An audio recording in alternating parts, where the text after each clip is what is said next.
Hey everyone. So I went to the car show yesterday and I got there kind of late, so I didn't expect really to find much, but I did actually. Sitting, just sitting there was this thing. This old, I believe, 1950s Westinghouse 16-inch fan.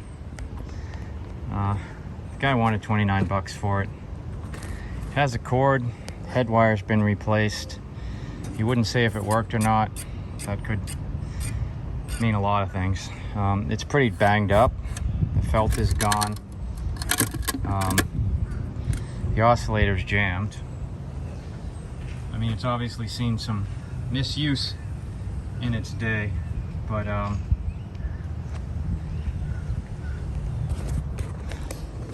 looks like a good project for a Sunday afternoon. I don't know how far I'll get. I'm going to test it, see if it works. If it works right off the bat, it's just going to need cosmetics. But because even the electrical cords are old, but they're not dried up. So I'll examine it. I'll take it apart and examine it, make sure it's wired right. But hey, let's get busy. First thing we're going to do is see if it'll run. The reason why I'm doing that without oiling it first is because it spins quite freely. So it's not a lack of oil. Tighten that up. And I'm curious. I'm just going to run it for a second if it runs, and then I'm going to put oil in it. But I am curious. I've got this on a breaker and a power strip with a breaker on it, a surge protector to sit, so I'm a little wary anytime I have to plug this stuff in. But let's see. Okay, it runs. That's amazing. All right, so that's great. So first thing I'm going to do is put some oil into it. Let me get my oil can. I'll be right back. This is 30 weight oil that I put into it, 30 weight motor oil.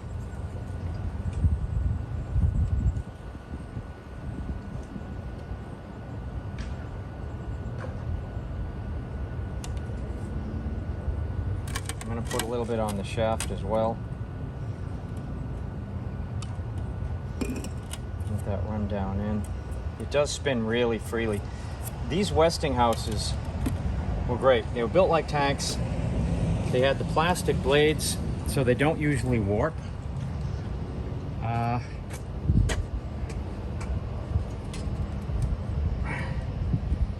The oscillator is thoroughly jammed.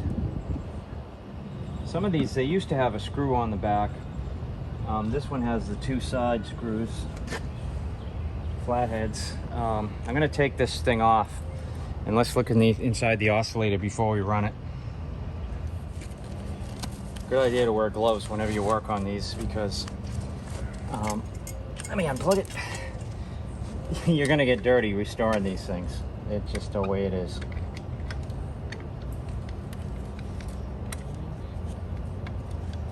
And for all the rust on the exterior, the fact that these screws came out really easy, it still turns. Hopefully this will come off without me having to force that, but as of right now, I don't know.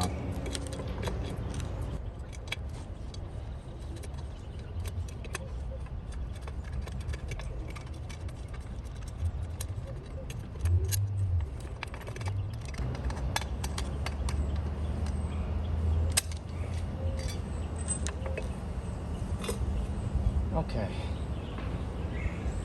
here we can read it.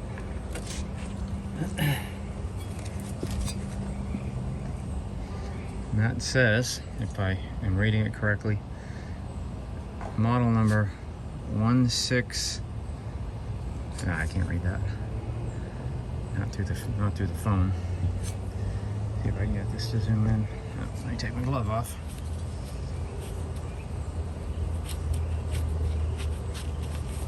Would probably read it if I use the phone as a magnifying glass. 16SD3. All right, let me grab my big book of fans and we'll see.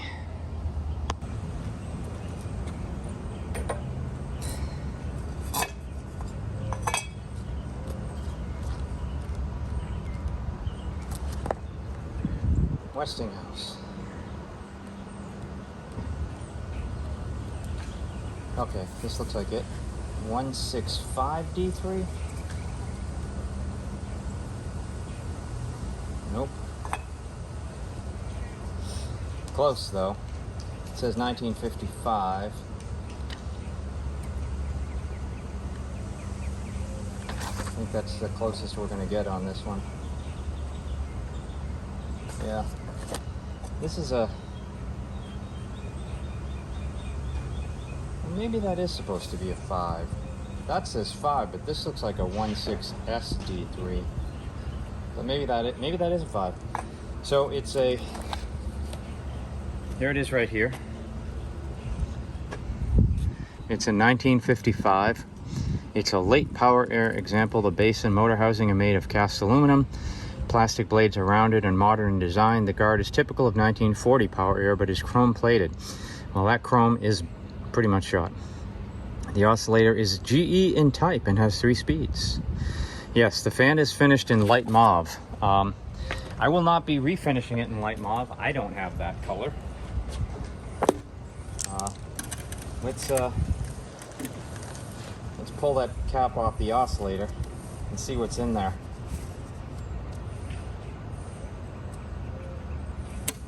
We're gonna take this cover off. Let me get the phone in closer so you can really see.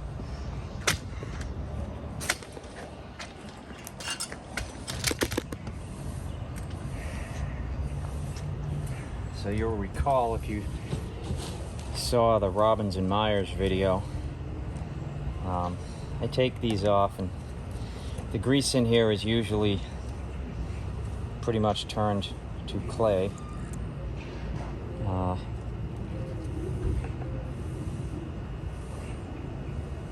Yeah, it's not good. I'll be right back. So what I do is I just kind of, yeah, it's pretty hard. I just scoop out the chunky grease wherever I can and replace it with, wow, that is really hard, with axle grease.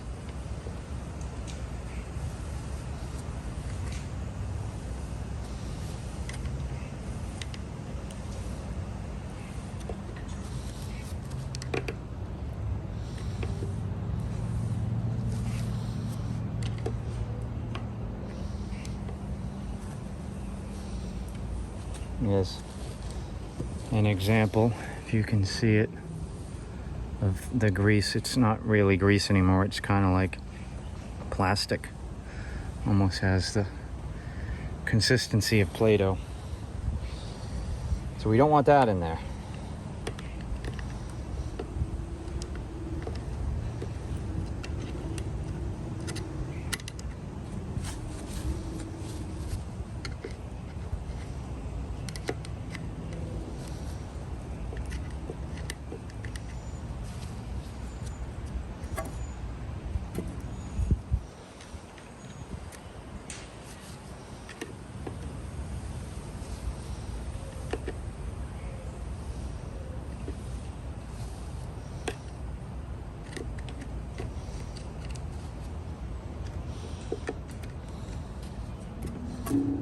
Some people will take these all apart to do this. I don't.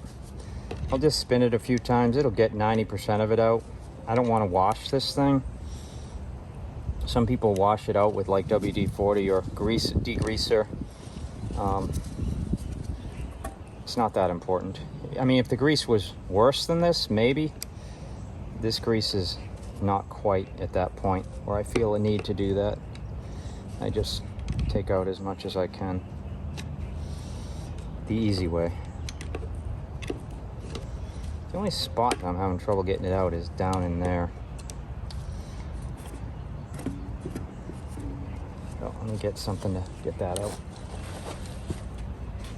So the only spot I'm really having trouble is right in there. There's a big chunk in there.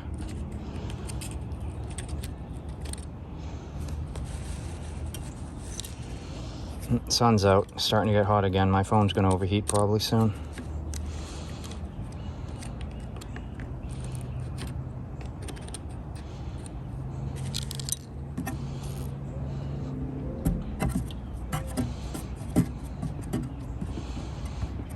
There we go.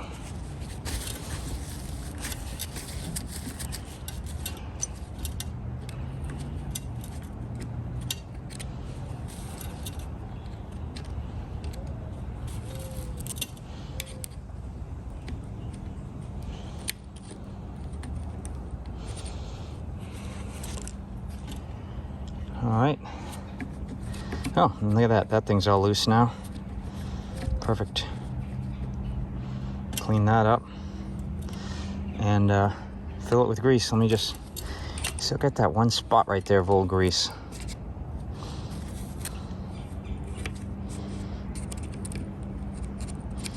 There we go. All right, let me fill it up.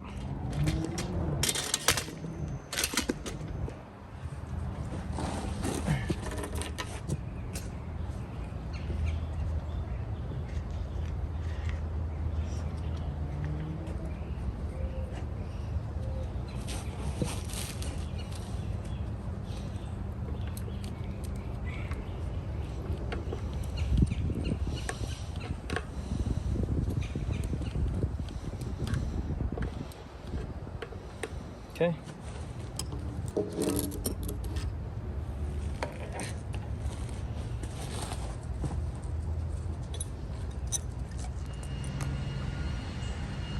Okay, it's all greased up. Before I put this piece and the cover back on, I'm gonna wire brush this. I had to take a break because my phone battery died again. Not battery died, it overheated. It's hot, it's 90 degrees out here. Oh, and you say, why aren't I doing this in the shade? Because my truck's in the shade right now.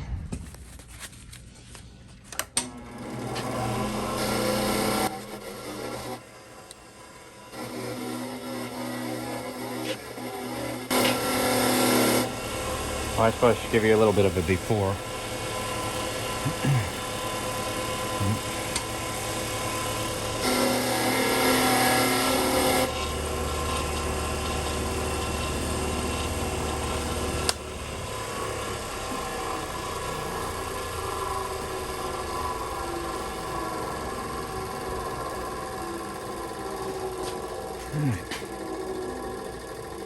Nice and clean. I'll hit it with a little clear. Sorry, I'm not able to see it. Hit it with a little clear to protect it, and then I'll put it on.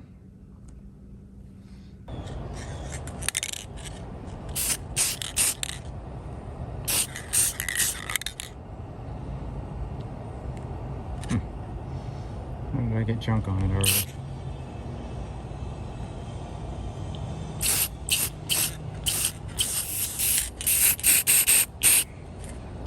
Okay. Sorry.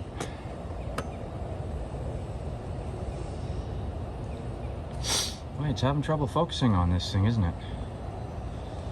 Focus on that.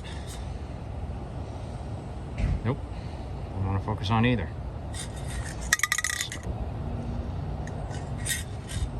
There we go. All right. I'll let that guy dry up for a minute. It shouldn't take long. It's hot as hell out here.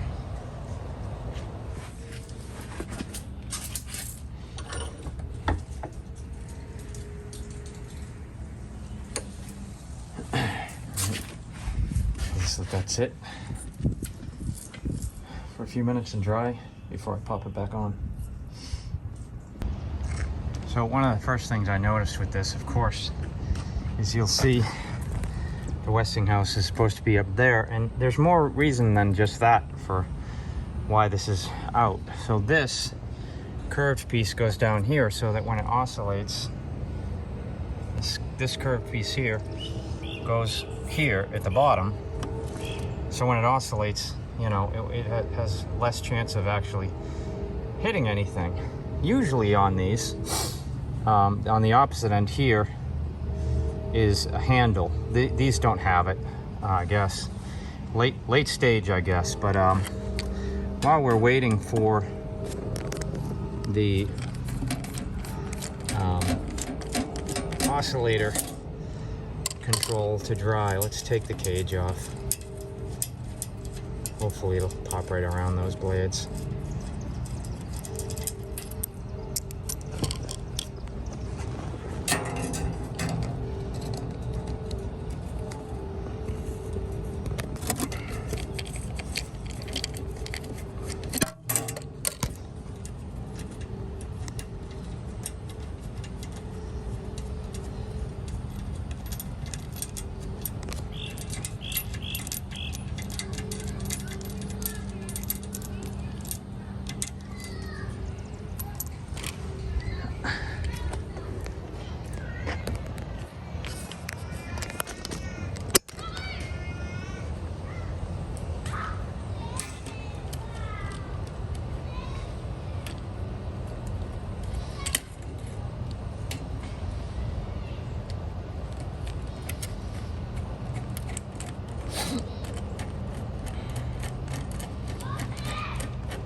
There is a right way to get these blades out of here. I just gotta figure out what it is.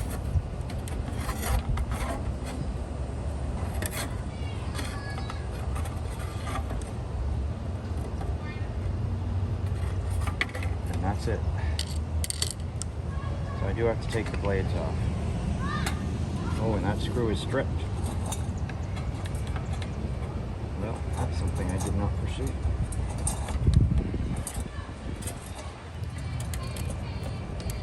Boy. So somebody's done this before. This blade screw is stripped. That sucks. That sucks.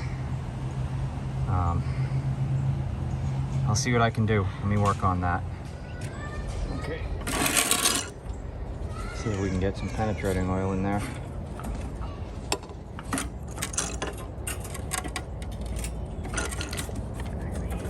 Back.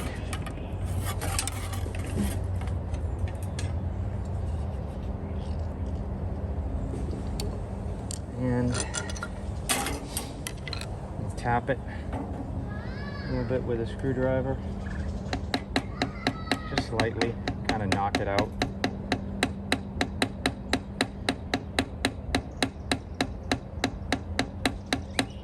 Maybe free it. Okay. I really wish we could get these blades off without this, but it looks like the blades are meant to just come through here. I don't know if there's another way to do it.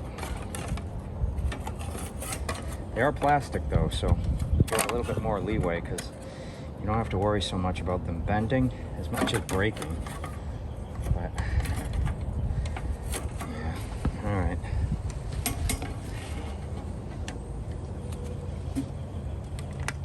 Boy, there's nothing to grip in there.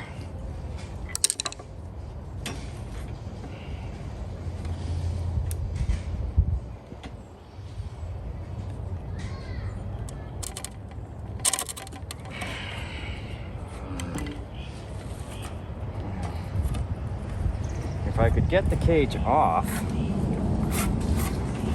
I could restore it without removing the blades.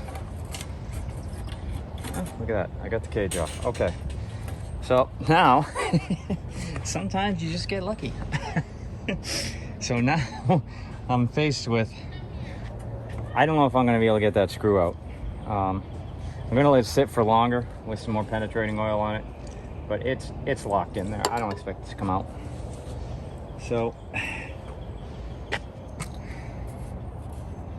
blades are dried and filthy, and it looks like at one point they were painted.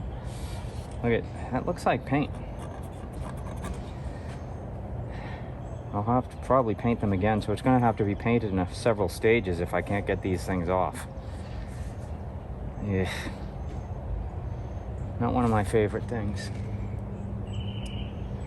Looks like there was a rear oiler here. While I'm at it, clean some gunk out. I think that's what that hole is. Put some oil in there.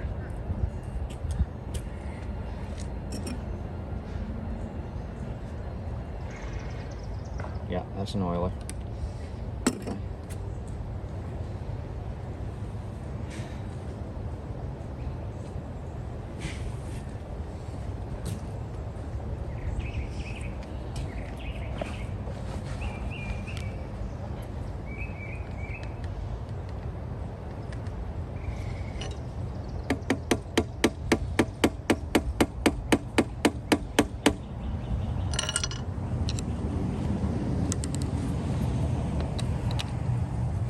Alright, back at it with this stripped set screw. Brought a collection of other screwdrivers out to see if one of them will kind of grip it a little bit. But you see, it just rides right out.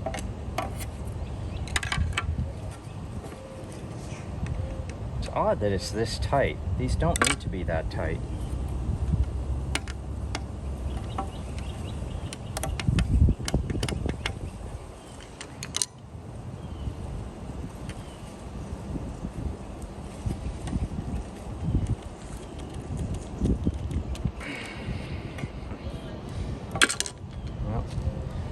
It's an old school trick where you take a piece of shrink tubing or a rubber band and try to get that to help you grip the screw.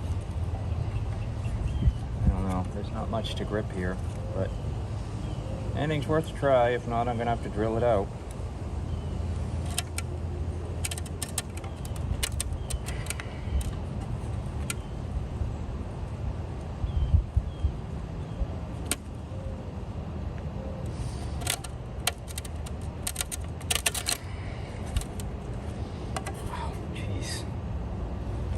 So weird. It's like, why is that in there so hard?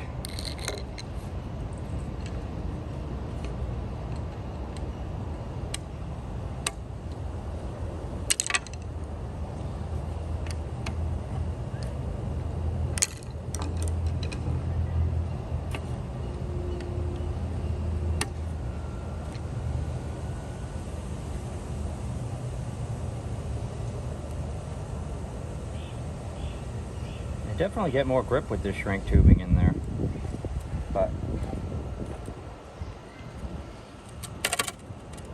not enough. All right, much as I hate to, time to hit the screw extractors.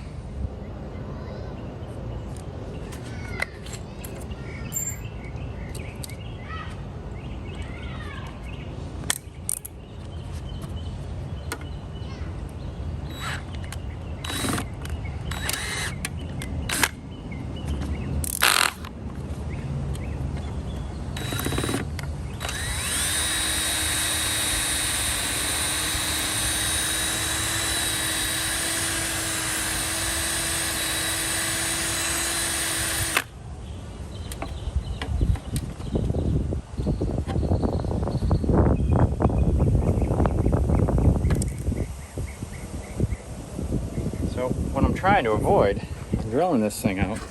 I don't want to go any further. I'll end up hitting the shaft, and I don't want to do that. You can see there's not much of this thing left, and yet it still won't come out. It's like it's welded in there. So weird. Okay, I stopped the camera, and 2 minutes later I got it out. There's the set screw. It's out. I didn't damage the shaft. I'm gonna need another one of these though. That thing's gonna be pretty useless. But hey, one minor obstacle. Now we can get back to work on this thing. Let's put the oscillator back together and give it a run. See what it does. All right, I've got the oscillator back together. I'm ready to kick it on. I just want to take a minute and explain how the screw extractors work. because these things are very hit and miss. I've got a set of speed outs, but according to speed outs, you drill in with this end and then you remove with that end. I don't know.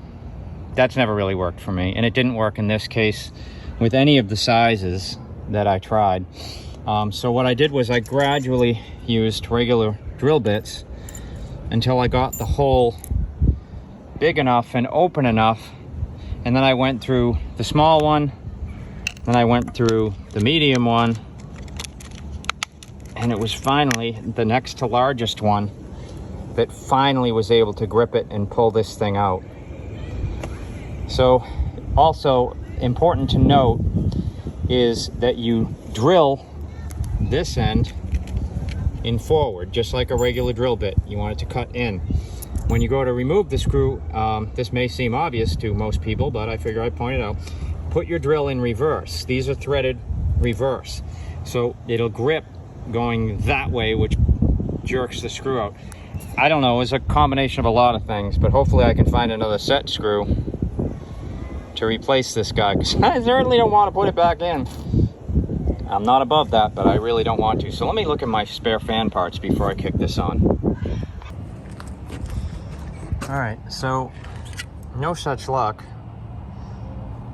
finding a set screw with the same threads as this, or even a nut, so I could find a regular screw without risking doing further damage to this. But hey, minor obstacle. I'm sure I'll find it eventually. Let's put the back on and then kick it over. You know, on second thought, I'm going to leave the back off in case I got to screw with the oscillator a little bit. I'm not putting the set screw in. I don't believe there's much chance of the blades flying off, simply because they are pushing air that way, which is pushing the blades backwards. So let's see what it does.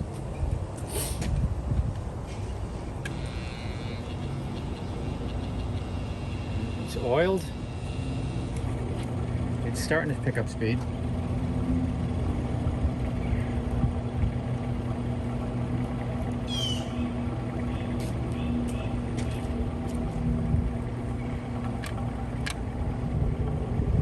All right, so whoever wired it to only be one speed. Let's see if the oscillator works. Well, the oscillator works now.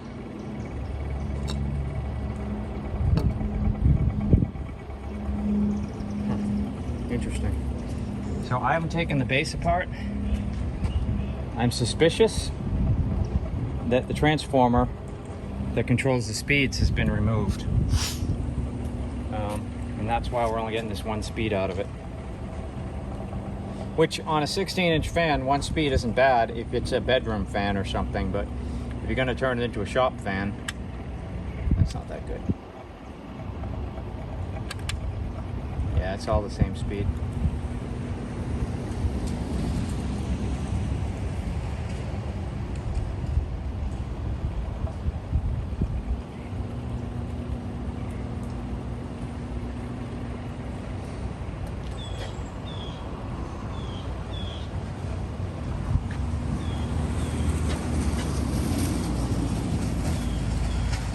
Puts out a good amount of air even at that speed.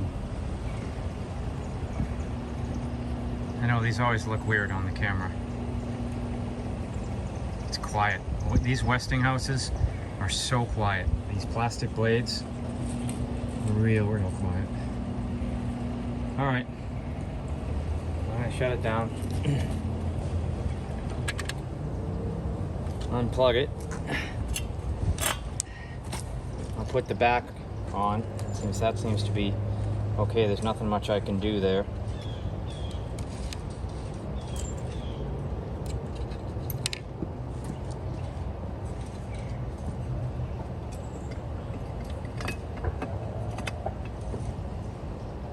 Although, you know, now that I think about it again, the back is probably a lot easier to paint off of it.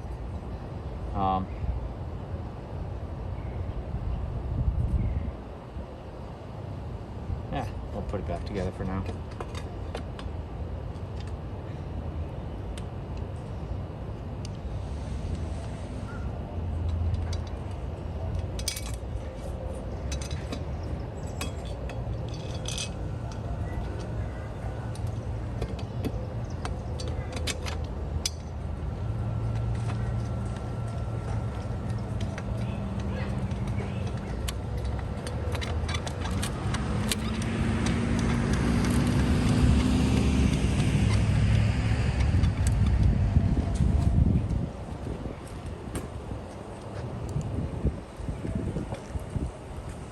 What's up, Nacho? Yeah, another fan. Nothing that interesting. I know you've seen it before.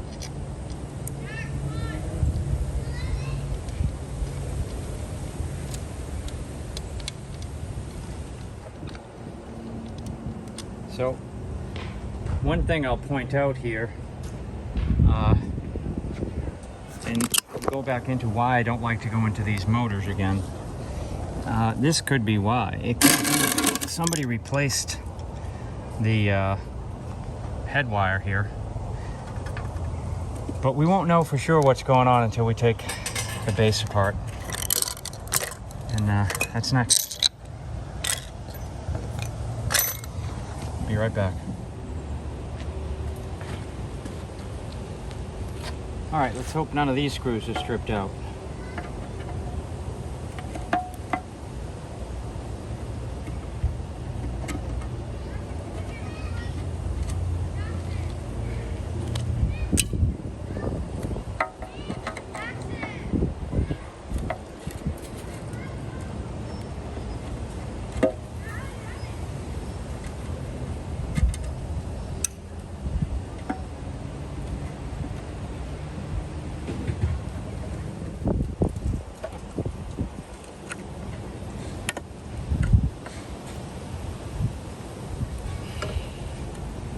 Almost missed that screw. It's so rusty you couldn't see it.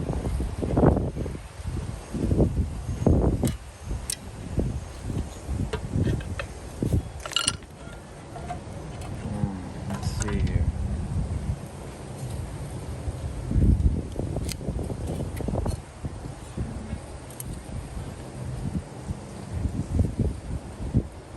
Interesting.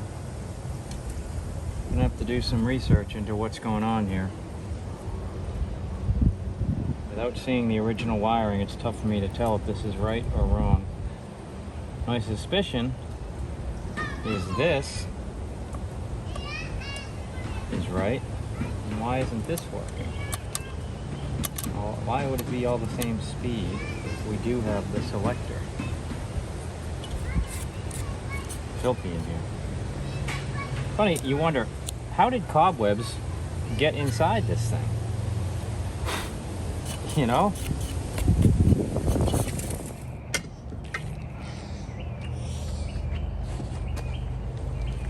Alright, so we're going to try a different experiment here.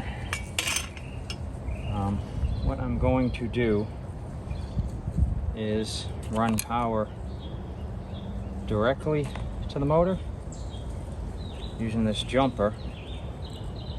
Using this jumper carefully, I might add. They are insulated jumpers, keeping them away from each other.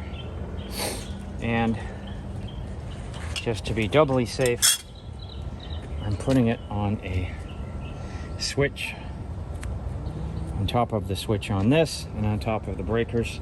I just want to see if it's wired wrong.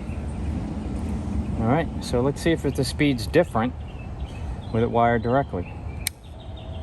Nope, it's the exact same speed. All this switch is doing right now is turning it on and off. So, I gotta do some thinking here. At least I got another step closer. So, having seen what's in the base, and the fact that that's not gonna fix the speeds, I'm going back in to look at how this thing's wired in. You know, this falls into the play where I always say I never buy these if they need head wires. And this one I bought, it was cheap, it was spur of the moment. It didn't need a head wire, but somebody had played with it. This is obviously not factory, so I don't know if they wired it right.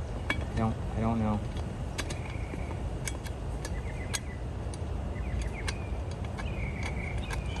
And it may be that I'm missing something, because this is 50s. I'm used to dealing with these from the 20s and 30s, and they're different.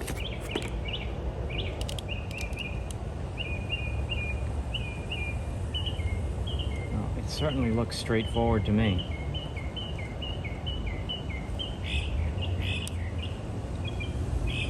Two wires. So this is an easy head wire. A lot of them are just not like that at all. But this one looks pretty straightforward how easy it is to wire it. In fact, I'm thinking now I could bypass that switch entirely.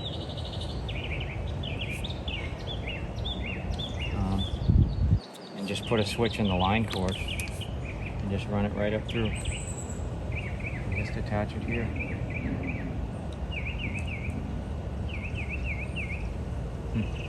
So weird. Well, more research. I am going to run a test. I'm wiring directly to the motor, this little safety cable. I've got a switch here that'll turn the motor on. I put the blades on. I'm hoping they don't spin off, but I'll just keep my hand in front of them just to make sure if they push out. But they shouldn't. They should push enough air to push the blades on. But I gotta test it because something's wrong. It shouldn't. If I wire directly down here, I'm only getting one speed. So I'm gonna try wiring directly up here to see if I get high speed, because wiring directly to the motor should give you high speed, and the speed coil down there is what's supposed to limit the speeds, but I wasn't getting that. So let's see how fast this goes. Well, it seems to be going faster. Oh, yeah. Okay. Whoa. Yeah, we're definitely on high speed here. That is definitely high. Okay. So that's so strange. Okay, so that's another clue. Down in the base here, something is wired wrong. Let me unplug that. Okay. Let me reattach these guys and get back to it. Well, that's pretty much it for today.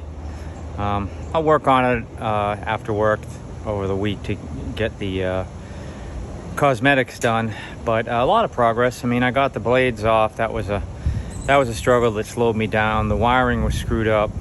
I figured that out, so now it does have 3 speeds, and the motor's starting to get the oil in, so it's starting to go faster, so it looks pretty good. Looks like it's going to be a good restoration. It's going to take a long time to get all the rust off the cage, and I got to figure out how to polish up these blades. There's paint on them. I'm just not sure. They're pretty well worn, but I got to be careful. They're 68 years old, so. But anyway, I've also got to get a replacement cord, and I've got to get the set screw for in there. But overall, we'll get there, and it'll look beautiful, I'm sure, when it's done. So I'll see you soon. Okay, so these blades, they're a type of plastic that Westinghouse, I believe, had developed way back in the very early 20th century. They were meant to be painted. There's no way to get them to look great. This paint is probably the original color, I guess, because as I recall, they were kind of this gray color. It's kind of rough. I could sand them, but first, I'm gonna try a little acetone on it. I don't want to sand them. I don't even want to do this because I'm not really sure what kind of material this stuff is. Or what will affect it or not. But let's see. Oh, well, I guess this is the way to go, because acetone took that thing right from about 4 seconds. So that's the way we're going to do it. Wow. All right, this makes up for all the struggles I had yesterday getting that set screw out of these blades. Get a little bit more.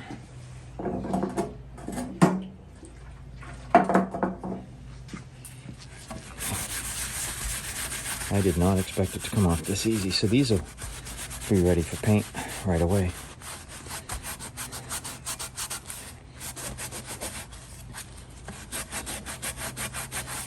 That is not paint. I'm not sure what that is. Years of dust, maybe, and grease from wherever this fan was running all that time.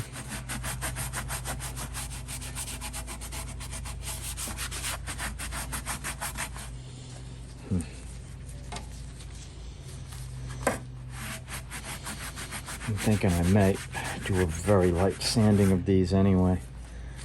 Well, it's a lot easier than I thought. All right, so my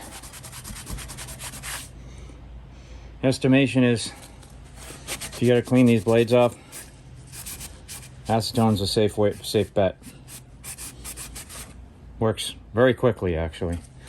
So I'm gonna wipe down the backs, which still have more of the original paint on them, just very dirty. So I'm just gonna wipe them down and get it ready for paint. And it looks like this was the same color, so I don't really need to worry about separating the bracket from the blade in color. Looks like it was supposed to be the same color. All right, let me clean that up and we'll get back. So I'm going to put the original set screw in there, and I'm going to put some tape on the back of here, but also look at that, look at all the dirt in that. So these actually came with, I believe, most of them, although I don't see it very often. I have seen one. There was a red cap that went in here, I guess to kind of just dress it up a little bit. I'm just going to use a Q-tip, get that grime out. But obviously I'm not going to be able to find that replacement part. So looks like they're about ready for paint. So here's my choices for blades and the fan. I'm thinking I'm going to go with the fan body, hammered dark bronze. This, I believe, is the color I painted the toolbox. Yep, yeah, that's my other can. I've got this dark metal, which is very close to it. For the blades, I was thinking blue, light metallic blue, but I'm not going to do that. So I've got a hammered gray. I've got a metallic silver, and I've got this stuff, dark steel. This is what I painted the bumpers of the Suburban. So let me go look at that real quick. Okay, here's the bumper of the Suburban. And the blades. It's actually a pretty good color. Okay. Dark steel. Pinning the back side of the blades first. They are the least important. I put the set screw. It's not going to be tall enough. I need to jack this up just a little bit.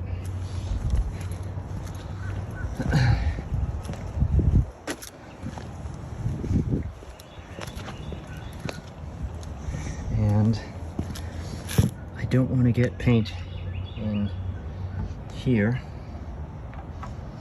So hopefully this is heavy enough to stay in place. I'm just gonna pop that right on there. And as always with this stuff, and this is that goofball spray nozzle that likes to spit and likes to clog. Shake the hell out of these cans. Let's see.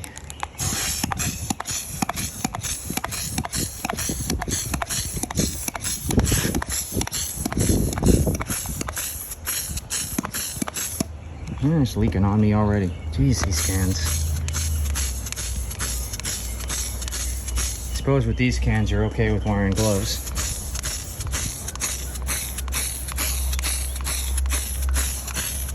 Wait, it's dripping everywhere. Jesus.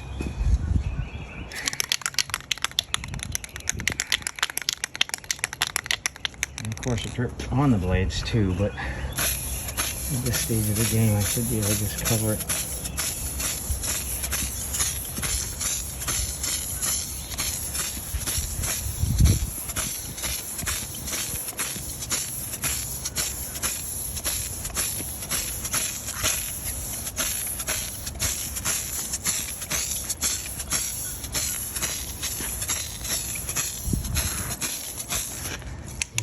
Jeez.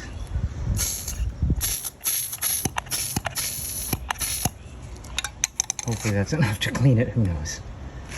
Yeah. Turning into the Tin Man. Well, I gotta say though, it's a cool color. Blades look nice. Hopefully the fan comes out just as good. Alright, I'm gonna have to let this sit for quite some time, and then I'll paint the reverse side. Okay, the back of the blades is done. Got some dust on it while it dried, but not a bad problem.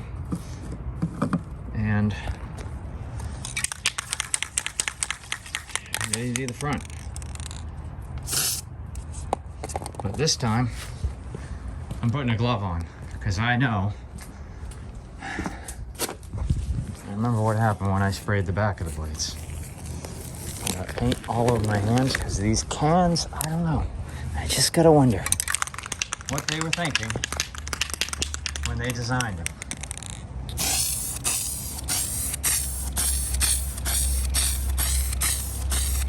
So, multiple white coats.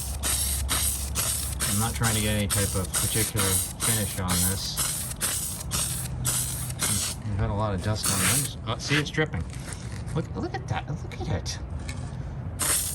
Why?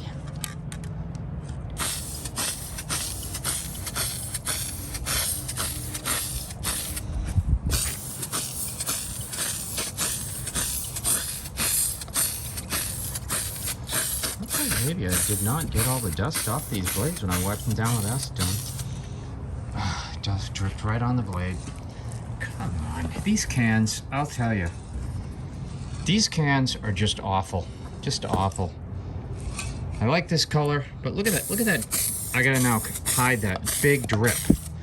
Like I got some run on it.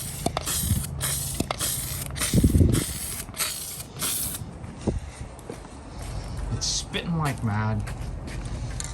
Dripping all over the place. Ay, ay, ay. I don't know if I'm gonna be able to cover that up. It's too big a run.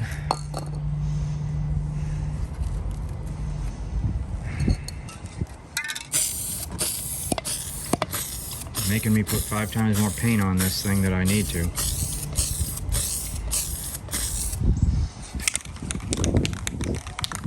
an entire can by the time I'm done. Because I don't want to put too much of a coat on the other blades. Not that it's a lot of balance that it'll be out. It'll be out a little bit. Hey everyone. I think we're going to make this video a two-parter. It's gone on about 45 minutes, I guess, so this is a good time to stop. It's also the time where, after the fiasco with this paint can, which I'm going to keep my hands on, I actually had to take a break and work on several other projects, and in the meantime I did like the floor at the mother-in-law's, which I've released that video, the tool cart, I've released that video, the steampunk lamp, I've released that video, the roof repairs, which I'm not 100% sure how I'm going to configure that, but I did film part of it, and a bunch of other small projects came up. But so like a month transpired, and then I picked up the rest of the fan and actually wrapped it up in an afternoon, because it was mostly simple wiring and some sanding and painting.